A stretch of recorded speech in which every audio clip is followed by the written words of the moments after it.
If you're listening to this, I need you to understand something. If someone comes into your life too perfectly, too suddenly, too completely, ask questions. Because I didn't, and I married something that was never human. 1. How I met her. It was October in Ashford, Oregon. Small town. Rain almost every evening. The kind of place where everyone knows everyone, except her. I saw her sitting alone in a corner of Maple Street Coffee. No phone, no book. Just staring out the window like she was watching something I couldn't see. When I walked past her table, she looked up and smiled. "You're finally here," she said softly. I laughed. "Sorry? I was wondering when you'd notice me." It should have felt creepy. Instead, it felt comforting. Like I'd known her before. Her name was Lily. She said she had just moved to town. No details, no past stories. Just vague answers. But she knew things about me, where I worked, that I lived alone, that my mom passed away 3 years ago. "I can tell you carry loneliness," she told me that first night. I didn't ask how she knew. I should have. 2. Too perfect we started dating immediately. Lily liked everything I liked. Same music. Same movies. Same quiet nights. She hated crowds, avoided cameras, never used social media. "Photos feel wrong," she'd say. "They steal something." She never slept much. I'd wake up at random hours and she'd be staring at the ceiling. "Bad dreams?" I'd ask. "I don't dream," she'd reply. 3 months later, she proposed. Not me, her. "You're afraid of being alone forever," she whispered. "Let me fix that." I said yes. 3. The wedding we married in a small chapel outside town.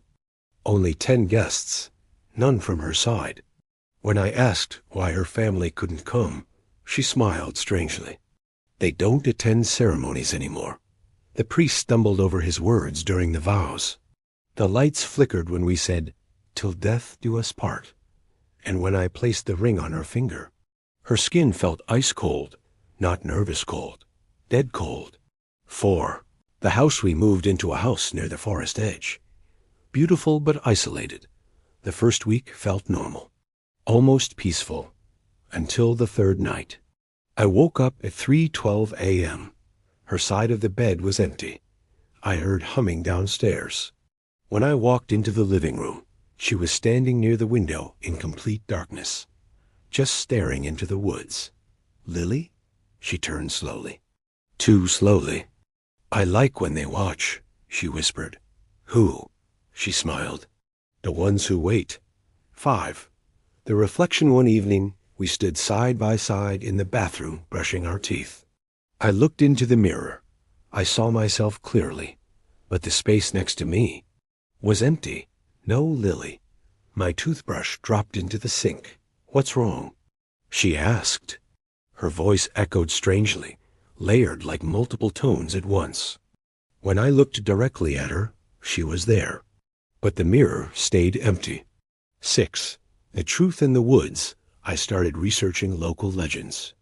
Old tribal folklore talked about forest spirits, shapeshifters, entities that wore human forms to attach themselves to the lonely. They didn't kill immediately. They fed slowly. On attention, on emotional dependence, on life energy. They married their targets to bind themselves permanently. The binding made escape nearly impossible. 7. The salt. I tested something. I placed a thin line of salt across our bedroom doorway while she showered. When she stepped out and approached the room, she stopped. Her smile disappeared. "You don't trust me," she said. Her voice wasn't soft anymore. It was deeper, distorted. "I just want to understand," I replied. Her eyes darkened completely black. The lights shattered, and the salt blew away without wind. 8. The real face. That night, I stayed awake. At 3:12 a.m., she sat up stiffly. Her back arched unnaturally, bones cracking under her skin. She turned her head slowly toward me. Her jaw stretched too wide. Skin rippled like something beneath it was pushing outward. "I love you, Daniel," it whispered. But it wasn't Lily's voice. It sounded ancient, hungry.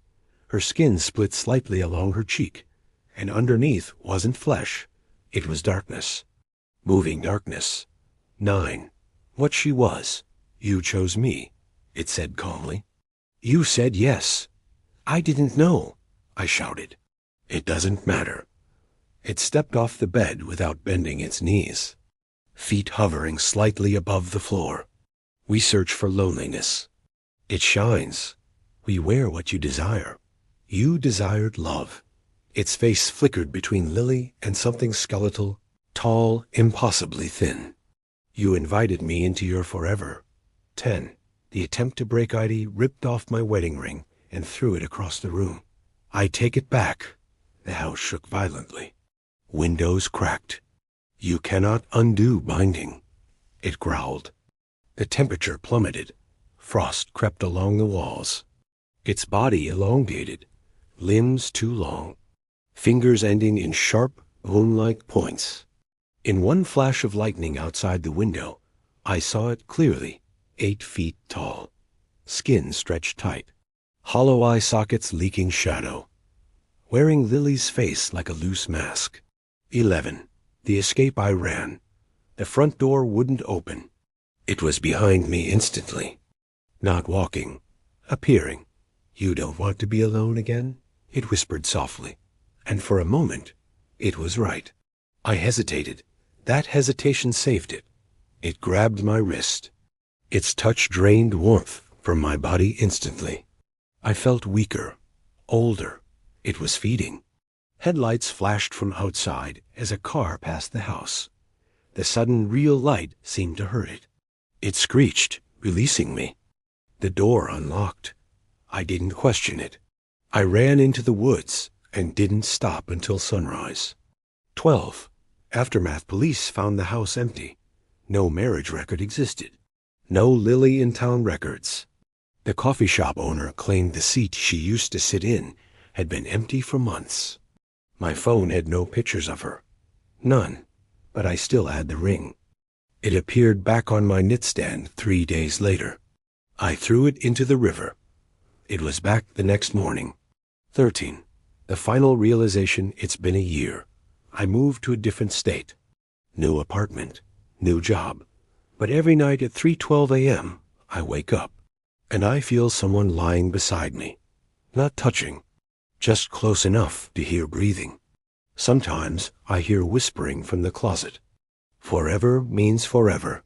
Last night, I woke up to find muddy footprints leading from the window to my bed, and on the pillow next to me, a strand of long black hair. I never filed for divorce, because I don't think you can divorce something that was never human.